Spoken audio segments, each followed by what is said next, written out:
So we'll continue with the ancient witness. So our reading today comes from Genesis 32, 22 through 32.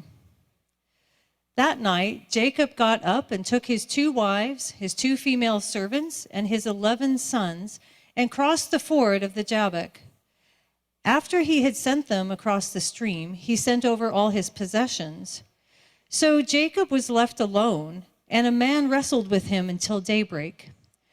When the man saw that he could not overpower him, he touched the socket of Jacob's hip, so that his hip was wrenched as he wrestled with the man. Then the man said, "Let me go, for it is daybreak." But Jacob replied, "I will not let you go unless you bless me." The man asked him, "What is your name?" "Jacob," he answered.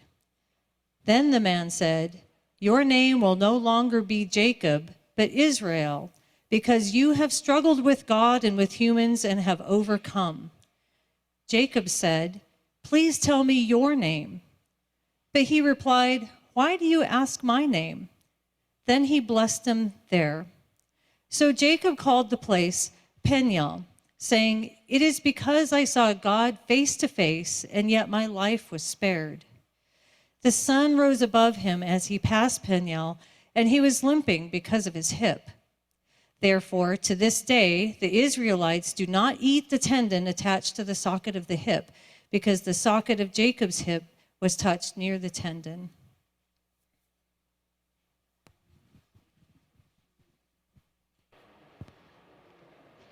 So,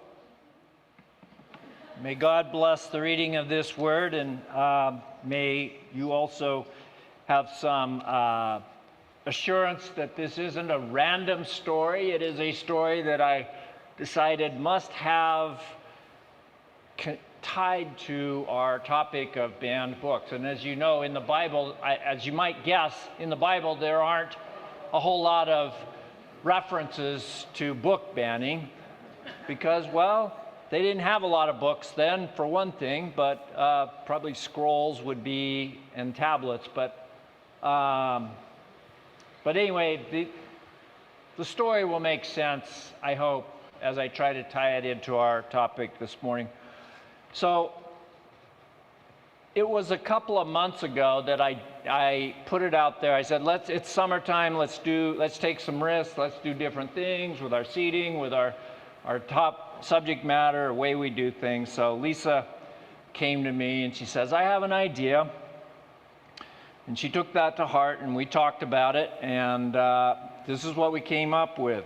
And then Nancy got involved, because Nancy's a master quilter, and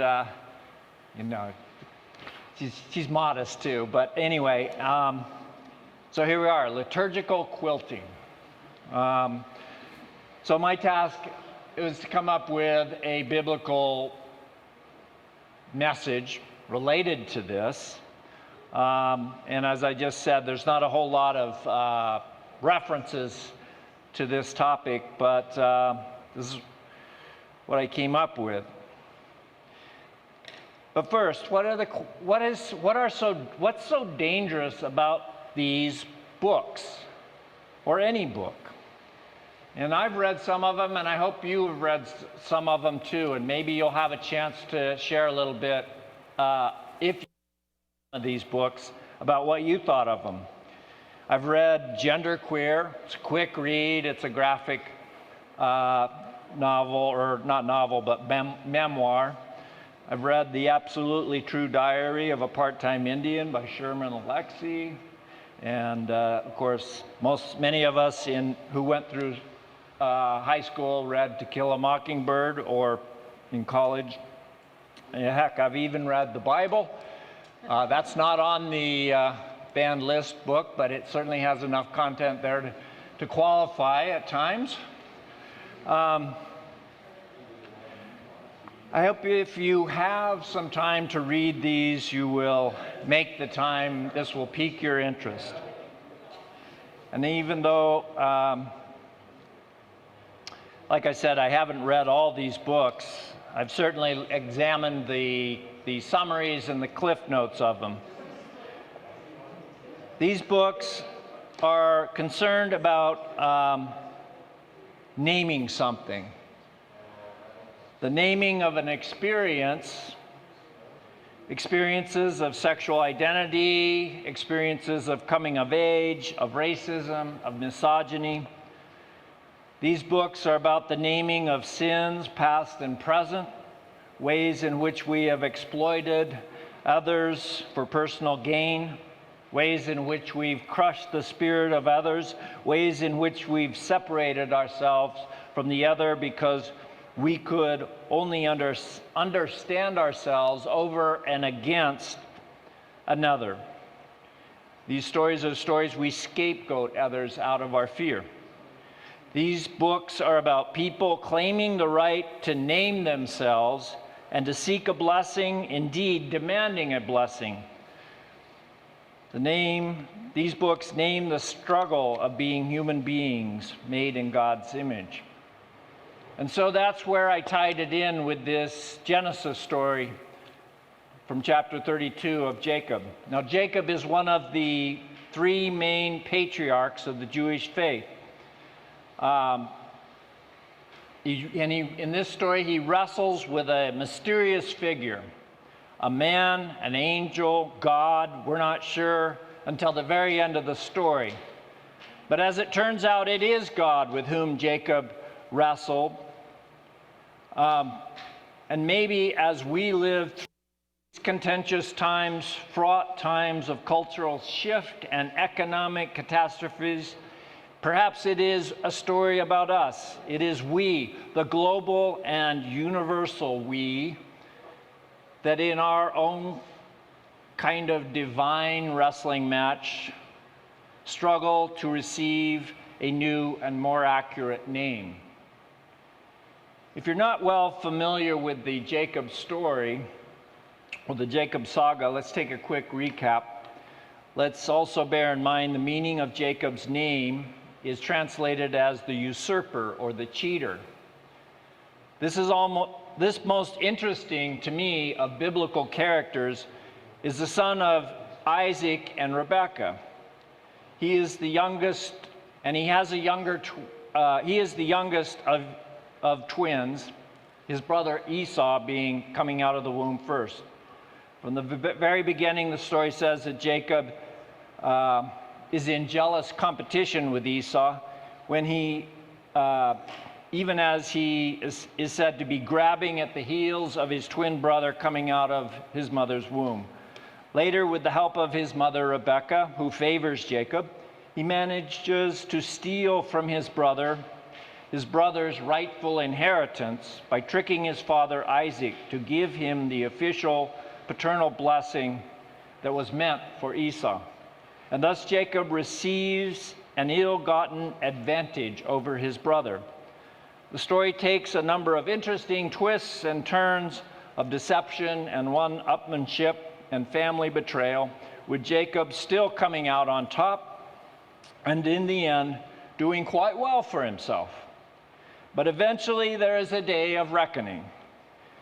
As with many situations in life, Jacob is forced to finally face the consequences of his behavior. He must come face to face with his long estranged brother Esau, whom he can only imagine must have murderous rage against him. For this deceiver, this Jacob, he's quite the alpha male, if you will, and his brother, he assumes, hates him. So he is fearful. But on the eve before this confrontation with Esau, Jacob finds himself alone on the river named Jabbok. And this is where the story begins, which we just heard. All night, Jacob struggles with this mysterious figure, God, demon, angel, man. We're not quite sure. And all night long, the two figures wrestle. Jacob refuses to give in. Finally, the mysterious figure, seeing that dawn is approaching and he cannot overcome Jacob, touches Jacob's hip and throws it out of joint. Still, Jacob holds on. I won't let go unless you bless me, Jacob says. And the mysterious figure says, "What is your name?" "Jacob," is the reply. And he says, "You now have a new name, Israel, for you struggled with God and have prevailed," the mystery figure declares. Figuring it's only fair to ask in return, I suppose, Jesus says, "What is your name?" And the mysterious figure ignores the request, but instead bestows a blessing upon Jacob. Finally, at the end of the tale, it is revealed that indeed Jacob was wrestling with God, as Jacob names the site Peniel, meaning "for I have seen God face to face and have survived," have lived. So this story may seem, as I said, maybe a stretch when it comes to the topic of banned books, but let's consider again the thesis I lead with. What is a book but the naming of something? The telling of a struggle, the transformation of a character, the naming of what is, the insistence that a blessing be had and that a curse be lifted. I read Genderqueer, for instance. It's a story of the author's struggle with their identity. One could say it's a kind of wrestling match of emerging sexuality in which one individual struggles to name who they really are as it relates to their emerging sexual identity. And this emerging identity, in the telling of this struggle, there's a well-earned renaming of a truer name of who the author is. This is who I am. This is my story, the author basically is saying. This story told of self-discovery will make many people uncomfortable. But for others, namely those who are working through similar and deeply personal issues, there may be a life-giving story that says, I am not alone. I am not a freak. I can be true to myself. I am beloved. Or as Richard Rohr famously says, to come to that point of blessing where we can say with confidence, I am who I am, who I am, and that is who God loves. Or take the book on racism, for instance, How to Be an Anti-Racist, which offers a comprehensive, real-life account of how racism is experienced in the Black population, challenges us to consider what an anti-racist society might look like. Again, the issue of naming is central here. The accurate naming of Black experience as can only be told by those who have lived it. This book, as I understand it, offers us the challenge to do the work we may need to do in order to rename our society toward a less, maybe even a non-racist culture. Such blessing comes only from struggle and the accurate naming of what is. Or maybe we can consider The Absolute True Diary of a Part-Time Indian by Sherman Alexie. This is a book I've read that offers insight into both racism as experienced from a Spokane Indian youth trying to live in the two worlds of native reservation culture and white culture in rural eastern Washington. This book deals with the struggle of emerging youth, sexuality, friendship, family, and ready for it? Struggle, wrestling, accurate naming, and the demand for a blessing.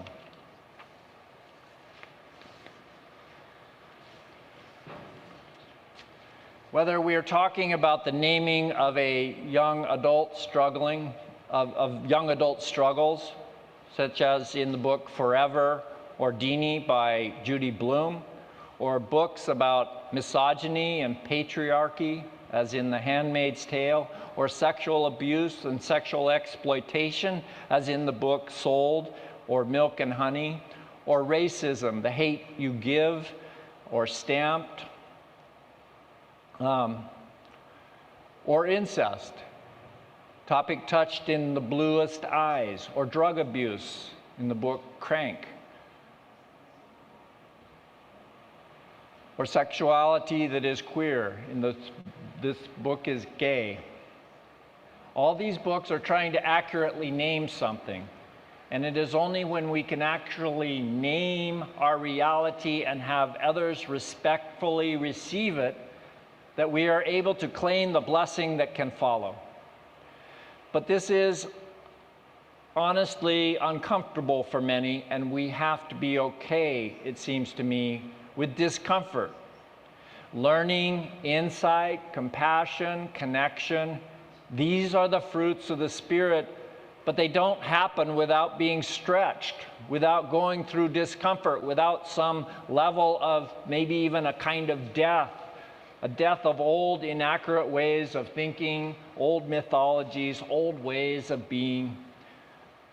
I met somebody once a number of years ago who had this tattoo on his arm. It was big letters, and it said, "But it did happen." I love that tattoo. It's a great four-letter phrase. It did happen. It sums up the naming to me. There's no denial, no running away, no gaslighting, no saying, your story isn't true. Your story didn't happen. Your story doesn't count. But rather, it's about letting people have their voice and to allow ourselves to consider their truth from their own lived experience. All these books, these we're exhibiting on the quilt,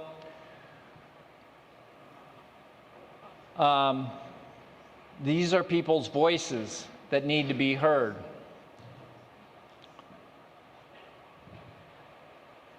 There are youth and there are adults that can be healed by the hearing of these stories of somebody saying, "But it did happen."